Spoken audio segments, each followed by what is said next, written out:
भगवान कहते हैं माँ यद मन भटकता है तो हमें कुछ बातों का ध्यान रखना चाहिए। किन बातों का? बोले हमें मन क्यों भटकता है इस पे विचार करना चाहिए। अब मैं आपको बताता हूं मन क्यों भटकता है। आप बहुत ज्यादा देखते हैं तो मन वहां जाता है जहां जो आप देखते हैं, और जो आप देखते हैं वो प्राप्त करने की इच्छाएं होने लगती हैं, तो फिर मन भटकने लगता है। दूसरी बात, आप बहुत ज्यादा सुनते हैं इसके बारे में उसके बारे में, ये बात वो बात, तो फिर वो बात आप अकेले हैं तो गूंजती रहती। आज फलाने ने ये कहा, आज फलाने ने ये कहा, आज ऐसा कहा, ऐसा हो जाता तो ऐसा कर लेते, ऐसा कर लेते तो ऐसा हो जाता। ये मन भटकने लगा। आपका मन जरूरत से ज्यादा भटकने लगता है, अधिक भटकता है आपका मन। अब मन को शांत कैसे करें? बोले मन को शांत करने के हम उपाय बता रहे हैं। मन को शांत करने के कुछ उपाय हैं। पहला उपाय, अधिक से अधिक भगवान की कथाएं सुनिए। मैया जी आप बताइए, अभी आपको यहां बैठे लगभग 1.5 घंटा हो गया। वैसे तो 1.5 घंटे हो गए, फिर भी हम 1 घंटा मान लें। आपको यहां बैठे लगभग 1 घंटे हो गए। अब आप बताओ, इस 1 घंटा में क्या आप में से किसी का भी मन भटका? आप अपनी बात करिए और प्रत्यक्ष बात करिए, सबूत के साथ बात करिए, प्रमाण के साथ बात करिए। आप यहां 1 घंटे से बैठे हैं, इस 1 घंटे में आप में से किसी का मन भटका? हाँ या ना? नहीं भटका?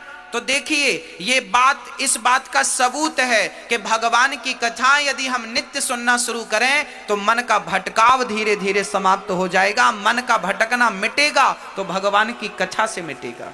ये पहली बात।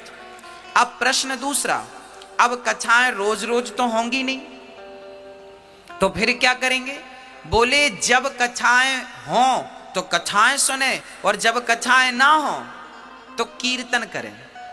बैठ जाएं घर में, मंदिर में, कहीं भी, और कीर्तन करें। श्री कृष्ण गोविंद हरे मुरारी, हे नाथ नारायण बा, श्रीमन नारायण नारायण नारायण। हाँ, कीर्तन करिए। श्रीमन नारायण नारायण नारायण, श्रीमन नारायण। पहली बात है कथा सुनिए, और दूसरी बात कीर्तन करिए। काम करते रहना और नाम जपते रहना। अब जैसे हमारी माताएं सुबह सुबह बच्चों को टिफिन बनाती हैं, बच्चों को स्कूल भेजती हैं, जैसे आप उठो, आंख खुलते ही कीर्तन करने लग जाओ, श्रीमन नारायण नारायण। नहा रहे हैं तो नहाते जाओ, श्रीमन नारायण नारायण ना। इसके बाद कपड़े पहन रहे हैं, कपड़े पहनिए, कीर्तन। अब बच्चों को, आपने माताएं बच्चों को उठाती हैं, बेटा उठो स्कूल चलना, उठो उठो। बच्चे उठ गए, माँ बच्चे के लिए टिफिन बना रही है, आज पूड़ी और सब्जी बना रही है, तो बढ़िया से आटा गूंथती जाओ और श्रीमन नारायण नारायण नारा, पूड़ी बेलती जाओ, श्रीमन नारायण नारायण। अब पूड़ी सेकती जाओ, आलू काटती जाओ, आलू का बढ़िया सब्जी बनाती जाओ, जो बना रही हो, लौकी आलू की, जो भी गोभी आलू की सब्जी बनाती जाओ, श्रीमन नारायण। ये सब्जी बन रही है, सब्जी भी बन जाएगी और कीर्तन भी हो जाएगा, रोटी पूड़ी भी बन जाएगी। और तब तक पति ने आवाज लगाई, जरा चाय लाओ। अब चाय बना रही है पत्नी, बढ़िया चाय चढ़ा दी आपने, पानी डाल दिया, दूध डाल दिया, श्रीमन नारायण नारायण। चाय पक रही है, आप मन में कीर्तन चल रहा। हाँ, कीर्तन। तब तक ससुर जी ने आवाज लगाई, बहू चश्मा नहीं मिल रहा बेटा। अब बहू दौड़ी दौड़ी गई, वो चश्मा ढूंढ रही है, तो चश्मा ढूंढो, श्रीमन नारायण नारायण नारायण। भाई आपका शरीर व्यस्त होता है, मुंह कहीं व्यस्त नहीं होता। हाँ या ना? बच्चों को टिफिन बनाने में शरीर व्यस्त होता है क्या? मुंह व्यस्त होता है? चाय बनाने में मुंह व्यस्त होता है क्या? तो मुंह का सदुपयोग करिए, कीर्तन करिए, काम करते रहिए। और यही है कलयुग में भक्ति, इसी को भक्ति कहते हैं। इससे बड़ी कोई भक्ति नहीं है। और ये पुरुषगण आप भी दुकान पर बैठो, कोई ग्राहक आए तो आइए राम जी, आइए श्याम जी, अपनी शब्द शैली बदल लीजिए। हर ग्राहक को, ग्राहक तो वैसे भी भगवान होता है, तो ग्राहक को आइए राम जी, आइए श्याम जी, आइए कन्हैया जी, क्या चाहिए, आइए राधा रानी, आइए, सारा काम करो। पर हर पल कोई नहीं है तो कीर्तन श्रीमन नारायण नारायण ना। किसान लोग खेती कर रहे हैं, कुदाड़ी फावड़ा चला रहे हैं, ट्रैक्टर चला रहे हैं, बुवाई कटाई जुताई जो कर रहे हो सब करो, पर काम करते समय, ट्रैक्टर चलाते समय आपका मुंह व्यस्त होता है क्या? कटाई और जुताई करते समय मुंह व्यस्त होता है क्या? अरे भाई, मुंह से नारायण नारायण कहते जाओ। भगवान ये नहीं कहते कि तुम बैठ के आधा घंटा मेरा जाप करो ना। भगवान ये नहीं कहते तुम माला लेके जाप करो। भगवान ये कहते हैं कि तुम काम बराबर करो। कर्मण्येवाधिकारस्ते, तू कर्म कर, पर काम को करते समय मुझे भूल मत जाना। प्रार्थना करते रहो कि हे नाथ, मैं आपको कभी भूलूं नहीं। एक बार बोले सभी लोग, हे नाथ, हम आपको कभी भूले नहीं। हे कृष्ण, मैं आपको कभी भूलूं नहीं। हे नाथ, मैं आपको कभी भूलूं नहीं। हर हाल में भगवान का चिंतन करते रहिए, उन्हें भूलिए मत। बस आदत बुरी सुधार लो, हो गया भजन। यही तो भजन है, अलग से कुछ करना नहीं है आपको। तो मन को वश में करने के हमने कितने उपाय बताए, बताइए आप। मैया जी, ओ मैया, ओ मेरी माँ, कितने उपाय बताए हमने, बताओ। मन को वश में करने के कितने उपाय बताए, कौन कौन से? मैया आप बताओ, कौन कौन से उपाय बताए? मैया आप बताओ, आप आगे बैठी हो, सबसे आगे आप बताइए कौन कौन से उपाय बताए। हाँ, आप ही बताइए। पहला उपाय क्या था? नहीं सुना आपने? नहीं सुना? नहीं सुना आपने? कौन सा बताइए? मैया आप बताइए, आप चश्मा लगाए बैठी हैं। दूसरा उपाय बताइए, बताइए क्या बताया हमने? दूसरा क्या उपाय बताया मन को वश में करने का? हाँ, लो, तुरंत का तुरंत याद नहीं है, घर जाके पता नहीं क्या याद रहेगा। इसलिए कहते हैं बात को जरा ध्यान से सुनिए, मन को पूर्ण रूप से लगाइए, है ना। मन को वश में करना हो तो पहला काम है भगवान की कथाएं ज्यादा सुनो। दूसरा काम है कीर्तन ज्यादा करो। काम करते रहो और नाम जपते रहो। ये दो चीज यदि आपके अंदर आ गई तो मन धीरे धीरे, कितना भी बिगड़ा हुआ मन क्यों ना हो, वो धीरे धीरे केंद्रित हो जाएगा। और याद रखना मेरी माँ, जिस दिन मन बिल्कुल शांत हो गया, उस दिन, उसके दूसरे दिन नहीं, उसी दिन परमात्मा की प्राप्ति आपको हो जाएगी। मैं आपको एक छोटा सा एग्जांपल देख के समझाता हूं। यदि सुई हिल रही है तो क्या हिलती हुई सुई में कोई धागा डाल सकता है? कहो हाँ या ना? नहीं। धागा डालने के लिए सुई को क्या करना पड़ेगा? स्थिर करना पड़ेगा। सुई स्थिर है तो उसमें धागा आसानी से चला जाएगा। उसी प्रकार मन जिस दिन स्थिर हो जाएगा, उस दिन परमात्मा आसानी से आपके मन मंदिर में प्रवेश कर जाएगा। मन तो स्थिर हो, मन ही स्थिर नहीं है। मन की गति है अटपटी, झटपट लखे न कोय, और मन की जब खटपट मिटे तो झटपट दर्शन होए। मन के हारे हार है, मन के जीते जीत, और मन ही मिलावत राम से, मन ही करत फजीत। सारी गति मन की ही है। मन, गीता में लिखा है मन एव मनुष्याणाम बंधनम मोक्ष कारणम। ये मन ही बंधन का कारण है और मन ही मोक्ष का कारण है। मैया जी, बंधन का कारण क्या है? मन। और मोक्ष का कारण क्या है? मन। ये मन ही बांधता है और ये मन ही मुक्त करता है। अब आप कहेंगे महाराज जी, मन बांधता भी और मुक्त करता, ये कैसे? देखिए, चाबी ताले की एक ही होती है।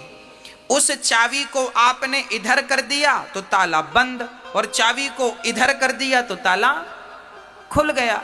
बस मन को इधर लगाया, मन को इधर लगाया, पत्नी में, पति में, बच्चों में, परिवार में, मन को इधर लगाया तो बंधन है, और मन को उधर लगा दिया परमात्मा में तो मोक्ष है। यही तो बंधन है, यही तो मुक्ति है। ये मन ही चाबी है। आप इसे कितनी गंभीरता से सुन रहे हैं और समझ रहे हैं मुझे नहीं पता, पर मैं आज जीवन की कुंजी अर्थात चाबी आपको दे के जा रहा हूं कि मन ही बंधन है और मन ही मोक्ष है। मन ही आपको भवसागर से मुक्त करेगा और मन ही फंसाए रखा है अभी आपको। हाँ, आपको छत में जाना हो तो कैसे जाते हैं आप लोग? सीढ़ी से। और छत से नीचे आते हैं तो कैसे आते हैं? सीढ़ी ही ऊपर ले जाती है और सीढ़ी ही नीचे लाती है। ये मन सीढ़ी है, ये मन भगवान में लगाओगे तो ये मन ऊपर ले जाएगा, और मन संसार के विषयों में लगाओगे ना तो मन नीचे गड्ढे में लाके डाल देगा। मन ही सीढ़ी है। अब आप समझिएगा, ये जो मन है इसे शांत कैसे किया जाए? कथा और कीर्तन से शांत किया जा सकता है। अब मैं मन की कितनी विकृतियां हैं मैं उन पर प्रकाश डालता हूं। अच्छा मैया जी ये बताओ, आपके दुख का कारण क्या है? बताइए। आप कहती हो ना महाराज जी हम बड़े दुखी हैं, हम बड़े परेशान हैं, हमारे साथ ये हो रहा है, हमारे साथ। आपके दुख का कारण क्या है? जोर से बोलो। आपके दुख का कारण है मन। क्या कारण है? अब आपको स्पष्ट करके बताऊं दुख का कारण मन कैसे है। आइए समझते हैं, बहुत गंभीरता से समझिएगा। आज मैं मन से जुड़ी हर चीज पर प्रकाश डालूंगा ताकि मन को लेके जितने भी डाउट हैं आपके भीतर वो क्लियर हो जाए, संदेह समाप्त हो जाए मन को लेकर। और मन बहुत बड़ी चीज है, समझिएगा। अच्छा एक बात बताइए, हमारी माताएं इतना सा पेंडल सोने का पहने गले पे, उसे भी मंगलसूत्र कहते हैं। और माताओं से कहो क्यों इतने से पेंडल से तुम खुश हो? नहीं, मन कहता है इतना बड़ा हो, कम से कम 4 लोगों को दिखे तो कि हमारे गले पे कुछ है। तो बताइए, आप इतना सा सोने का पेंडल पहनोगी तो भी सुहागिन रहोगी, पर इतना बड़ा होना चाहिए, ये किसकी इच्छा है? किसकी इच्छा है? मन की इच्छा है। अरे 100, 150, 200 रुपए की साड़ी पहन लोगी ना तो आपका शरीर ढक जाएगा, पर कम से कम 1000 रुपए की हो, ये किसकी इच्छा है? मन की। हाँ, आपका गुजारा तो छोटी सी गाड़ी से भी हो जाता है, पर बड़ी कार हो, किसकी इच्छा है? अरे गुजारा तो छोटे से घर में भी हो जाता है, पर बड़ा आलीशान बंगला हो, ये किसकी इच्छा है? ये आपकी इच्छा नहीं है, ये तो मन की इच्छा है। पूरी जिंदगी आपका मन आपसे गुलामी कराता है और आप अपने मन की गुलामी करते हैं, और मन की इच्छाएं पूरी करते करते करते करते आप खुद पूरे हो जाते हैं। क्या मन की इच्छाएं पूरी होती हैं? आज तक के इतिहास में किसी के मन की इच्छाएं पूरी भई? क्या रावण के मन की हो सकी? क्या कंस के मन की हो सकी? क्या सिकंदर के मन की हो सकी? हां, याद रखना भक्तों, एक होती है जरूरत और एक होती है इच्छा। जरूरत हमारी क्या है मेरी मां? रोटी, कपड़ा, मकान और शिक्षा। ये हमारी क्या है? ये क्या है हमारी? ये हमारी जरूरत है। रोटी, कपड़ा, मकान, शिक्षा हमारी जरूरत है, पर हमारी गाड़ी हो, बंगला हो, नाम हो, पद हो, प्रतिष्ठा हो, खेती हो, बाड़ी हो, ये क्या है? ये जरूरत नहीं है, ये तो इच्छा है, और जरूरत तो भिखारियों की पूरी हो जाती है, और इच्छाएं तो बड़े बड़े राजा महाराजाओं की पूरी नहीं होती। इसलिए जिंदगी जरूरत के हिसाब से होनी चाहिए, इच्छाओं के हिसाब से। जिंदगी में जरूरत तो हो मेरी मां, पर जिंदगी में इच्छाएं ना हो। आप जरूरत में और इच्छा में अंतर समझ रहे हैं कि नहीं? मैं जरूरत और इच्छा में अंतर बोल रहा हूं। जरूरत है रोटी कपड़ा मकान शिक्षा, और इच्छा तो फिर इच्छाएं तो पूरी होंगी नहीं आपकी। आज आप सरपंच बन जाओ तो आपकी इच्छा होगी हम ये मंत्री बन जाएं, तो फिर मुख्यमंत्री बन जाएं, तो फिर प्रधानमंत्री बन जाएं, तो ये इच्छाएं बढ़ती जाएंगी बढ़ती जाएंगी बढ़ती जाएंगी, किसी की पूरी नहीं भई तो आप और हम कहीं के नहीं हैं। इसलिए मन को ज्यादा तवज्जो ना दें, मन को ज्यादा आप महत्व ना दें, मन को पड़े रहने दीजिए। मन की ज्यादा ना सुना करो। आप लोग ना मन की सुनते हो, इसलिए वो आपको परेशान करता है। अच्छा एक बार क्या हुआ, एक राजा ने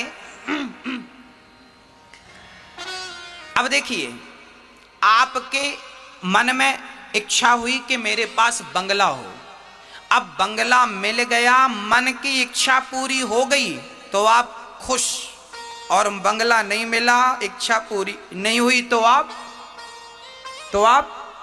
दुख। सुख और दुख कहीं बाहर से नहीं आते, मन की इच्छाएं पूरी हो जाना ही सुख है, और मन की इच्छाएं पूरी ना होना ही दुख। सबके साथ स्त्रियों की इच्छा है कि मेरे गले पे बड़ा हार हो, मिल गया तो खुश, और नहीं मिला तो दुख। पुरुष की इच्छा है मेरी खेती बाड़ी हो, मेरा नाम हो गया खुश, नहीं हुआ दुख। एक छोटी सी बच्ची रो रही थी, पापा मोबाइल दिला दो, पापा ने मोबाइल दिला दिया तो खुश, और नहीं दिलाया तो दुख। तो सुख और दुख आपकी इच्छाओं पर निर्भर हुआ कि नहीं? इच्छाओं से उत्पन्न हुआ ना। सुख और दुख कहीं भी बाहर से नहीं आता, आपकी इच्छा ही सुख को जन्म देती है, और आपकी इच्छा ही आपके दुख को जन्म देती है। इसलिए सुख दुख यदि जन्म लेते हैं तो मन से, इसलिए मन में ज्यादा इच्छाएं ना रखिए। जिनकी इच्छाएं कम है वो लोग बहुत सुखी हैं, और जिनकी इच्छाएं ज्यादा हैं वो आज बहुत दुखी हैं। आपके दुख का कारण क्या है? जोर से बोलो। आपके दुख का कारण क्या है? आपका मन और आपके मन की इच्छाएं। आपकी जरूरत से ज्यादा इच्छाएं आपको क्या देती हैं? क्या देती हैं? दुख देती हैं। एक राजा थे, उन्होंने एक बकरे को खड़ा किया और नगर में डिंडोरा पीटा कि जो बंदा इस बकरे का पेट भरेगा उसे हम इनाम देंगे। इनाम क्या देंगे? बोले अपना आधा राज्य उसे इनाम में दे देंगे। शर्त क्या है? बकरे का पेट भरना है।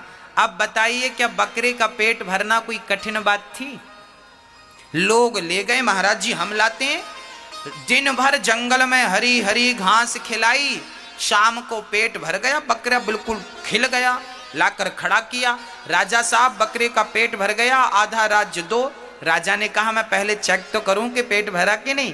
तो हरी हरी घास राजा ने उठाकर उसके सामने डाला कि पेट भरा होगा तो नहीं खाएगा, और नहीं भरा होगा तो। अब बकरे को जैसे ही राजा ने घास डाला तो बकरा खाना शुरू किया। अब खाया तो राजा ने कहा पेट भरा होता तो खाता नहीं, खा रहा है इसका तभी इसका पेट नहीं भरा, चलो इसे दंड दिया जाए। ऐसे करते करते महीनों बीत गए। बड़े बड़े समझदार लोगों ने ट्राई किया पर कोई भी बकरे का पेट ना भर सका। आप बताइए बकरे का पेट भरता है? कितना भी खिलाओ पर थोड़ी सी घास देखेगा तो फिर वो खाएगा। सही है क्या? हाँ या ना? सही है। एक महात्मा जी को पता चला कि बकरे का पेट भरना है। महात्मा जी बोले ठीक है राजा हमें मौका दो। राजा ने मौका दिया। महात्मा जी जंगल ले गए और बढ़िया बांस का डंडा तोड़ लिया बाबा जी ने, और जैसे ही बकरा घास खाए तो बाबा जी उसके मुंह पे एक जमाए। बकरा दूर खड़ा, बकरा बाबा की तरफ देखे, फिर घास खाने जाए बाबा, फिर उसके मुंह पे एक लाठी जमाए। अब बकरे को समझ आने लगा कि मैं घास खाता हूं तो लाठी पड़ती है, तो लाठी ना पड़े यदि घास ना खाऊं। बकरा चुपचाप खड़ा रहा। बकरे को उतना ही खाने को दिया महात्मा जी ने जितनी उसकी जरूरत थी, जितने में वो जिंदा रह सके, बस। अब अधिक घास खाए तो लाठी पड़े। अब बकरा चुपचाप खड़ा, आंख बंद करके, ऐसा लगा मानो इसे सन्यास हो गया। शाम को महात्मा जी ने बकरे को खड़ा कर दिया राज दरबार में। महाराज पेट भरा है इसका। राजा ने देखा बकरे का पेट बिल्कुल खाली दिख रहा था। राजा बोले पेट खाली है। महात्मा जी बोले पेट पे ना जाइए, आप ट्राई कीजिए। राजा ने घास डाला जैसे ही, तो महात्मा जी बकरे ने सबसे पहले बाबा को देखा। बाबा ने कहा बेटा खाना मत। महात्मा जी की बात मान ली, बकरे ने आंख बंद कर ली। राजा घास डालते गए, डालते गए, डालते गए, डालते गए, पर एक रत्ती घास बकरे ने नहीं खाई। राजा चरणों में गिर पड़े, महात्मा जी ये कैसा पेट भर दिया आपने। महात्मा जी बोले बेटा जैसे बकरे का पेट कभी नहीं भर सकते आप, ऐसे इस मन का पेट कभी नहीं भर सकते आप। ये मन ही बकरा है। जैसे हमने बकरे के मुंह पे लाठियां मारी तो इसने खाना पीना बंद किया, ऐसे ही आप भी अपने मन में संयम की लाठियां मारिए। देखना इंद्रियों के न घोड़े बढ़े, इनमें संयम के हरदम कोड़े पड़े। इनको रथ के सुमार्ग लगाते चलो और मन से गोविंद गोपाल गाते चलो। संयम जानते हैं ना, मेरी इच्छा हो रही है कि मैं रसगुल्ला खाऊं, परंतु इच्छा तो हो रही है, पर मैं बोलूं ना मैं नहीं खाऊंगा क्योंकि ये नुकसानदायक है। हाँ, आप की इच्छा होने के बाद भी आप ना करें वो काम, इसे कहते हैं संयम। धीरे धीरे जब आप कंट्रोल करेंगे तो फिर वो इच्छाएं समाप्त हो जाएंगी। फिर वो मन, बकरा पहले परेशान कर रहा था, कुछ भी खाता और फिर राजा डालता तो खाता, और अब बाबा जी ने जो लाठियां जमाई तो अब नहीं खाता। अर्थात मन को भी थोड़ा सा डांटिए, मन को भी थोड़ा सा मारिए। गोस्वामी जी डांट रहे हैं, रे मन तू सत्संग कर, छोड़ जगत की रीत, और अंत समय पछताएगा जब आयु जाएगी बीत। रे मन सब सो निरस है, सरस राम सो होए, उचित सिखावन देते हैं निस दिन तुलसी तोए। रे मन, मन मन मन मन को बहुत डांटा गया है, और 4 वेद और 18 पुराण आपसे केवल एक ही बात कहते हैं कि आपने अपने मन को साध लिया तो आपका वेद पुराण सुनना समझना सफल हो गया। और मन कंट्रोल ना कर सके तो सब कुछ करने के बाद भी आपने मन को कंट्रोल नहीं किया तो सब बेकार। इसलिए गोस्वामी जी कहते हैं कि निर्मल मन जन सो मोहि पावा, और मोहि कपट छल छिद्र ना भावा। भगवान को कौन सा मन पसंद है मेरी मां? बोले निर्मल मन जन, जिसका मन स्वच्छ हो गया है, निर्मल हो गया है, निष्कलंक निष्कपट हो गया है, उसके मन को परमात्मा स्वीकार कर लेते हैं। और जिसके मन में राग है, द्वेष है, छल है, कपट है, कुछ भी भरा है गंदा, भगवान कहते हैं अभी ये योग्य नहीं हुआ। तो मन को आप ठीक करें। कैसे ठीक करें? बोले कथाएं सुने, अधिक से अधिक कीर्तन करें और इच्छाएं कम करें। ये उपाय मन को ठीक करने के हैं। मन की जो बीमारी है उस बीमारी से आप इस प्रकार से बच सकते हैं। किस किस को ये बातें समझ में आ गई? हाथ उठाओ। समझ में आ गई तो हाथ उठाना, नहीं तो फिर पूछना, हम फिर से रिवीजन कर देंगे। मैया हाथ उठा रही हो, समझ में आ गया? बताओ आपके दुख का कारण क्या है? हाँ मैया जी आप बताओ आपके दुख का कारण क्या है? मैया, ओ मैया, मैया जी कहां देख रही हो? बताओ आपके दुख का कारण क्या है? मन। मन भर बोलेंगे तो बात अधूरी रहेगी। आपके दुख का कारण है आपकी अधिक इच्छाएं। मन की अधिक इच्छाएं आपके दुख का कारण है। यदि आप बोलेंगे दुख का कारण मन है, तो फिर आप सामने वाले को समझा नहीं पाएंगे ना। इसलिए पूरी बात बोलिए कि दुख का कारण है मन की अधिक इच्छाएं, ये दुख का कारण है। और सुख का कारण है मन का संतोषी हो जाना। गौधन गजधन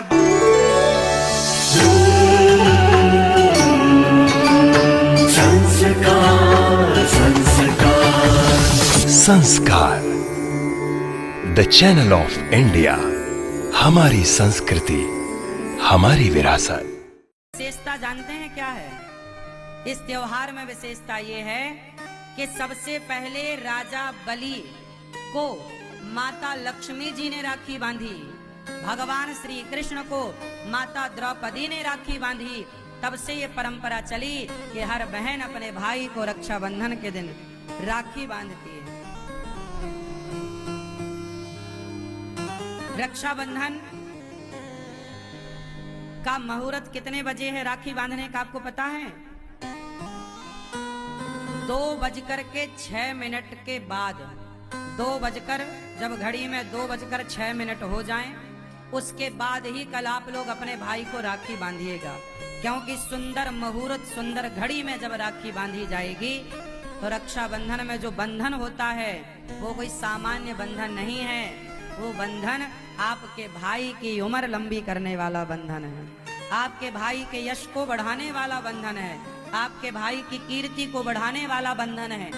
बहन अपने भाई का यश बढ़ता हुआ देखना चाहती है, कीर्ति बढ़ता हुआ देखना चाहती है। क्यों? क्योंकि भगवान ना करे कि कल को बहना पर कोई संकट आया तो भाई सबसे पहले आकर अपनी बहन की रक्षा के लिए खड़ा होगा। कोई खड़ा हो ना हो, पर बहन की रक्षा के लिए कौन खड़ा होगा? भाई। तो कल 2:00 मतलब रक्षाबंधन के दिन 2:06 के बाद ही, क्योंकि 1:15 बजे तक तो भद्रा है, उसके बाद भी फिर कोई बढ़िया सुंदर जो मुहूर्त है वो 2:06 के बाद से ही स्टार्ट होगा। तो आप कल अर्थात प्रेम पूर्वक रक्षाबंधन अपने 19 तारीख को, 19 अगस्त 2:06 से पावन पर्व भाई का मुख जब राखी बांधो तो पूर्व दिशा की ओर होना चाहिए। राखी हमेशा या लाल कलर की या पीले कलर की हो, धागा है ना, धागा भी रेशम का होना चाहिए। बहन अपने भाई से कुछ कहे और भाई अपनी बहन से कुछ कहे। कल रक्षाबंधन में क्या कहोगे आप अपनी बहन से और क्या कहोगे अपने भाई से? कुछ मांगना। क्या मांगोगे? सारे भाइयों से मेरी प्रार्थना है कि आप लोग इस रक्षाबंधन में अपनी अपनी बहनों से कहना, बहन तू मेरी बहन है, तू एक वचन दे। क्या वचन चाहता है भाई? तो भाई कहना, बहन तू एक वचन दे कि तू अपने पति, तू अपनी सास, तू अपने ससुर का पूरा पूरा ख्याल रखेगी, अपनी सास को अपनी माता मानेगी, अपने ससुर को अपना पिता मानेगी, अपने पति को अपना भगवान मानेगी और बच्चों को बहुत अच्छे से संस्कार तो देगी बहना। तब बहन ने भाई से कहा कि अच्छा भाई, मैं भी तुझसे कुछ वचन चाहती हूँ। क्या वचन चाहती हो? तो बहन बोलेगी अपने भाई से कि भैया इस रक्षाबंधन तुम हमें ये वचन दो कि तुम अपनी माँ का पूरा पूरा ख्याल रखोगे, तुम अपनी माँ का, तुम अपने पिता का पूरा ख्याल रखोगे। सोचो कि हर भाई अपनी माँ का और हर बहन अपनी सास का ख्याल रखने लग जाए तो भारत के हर माता पिता सुखी हो जाएंगे।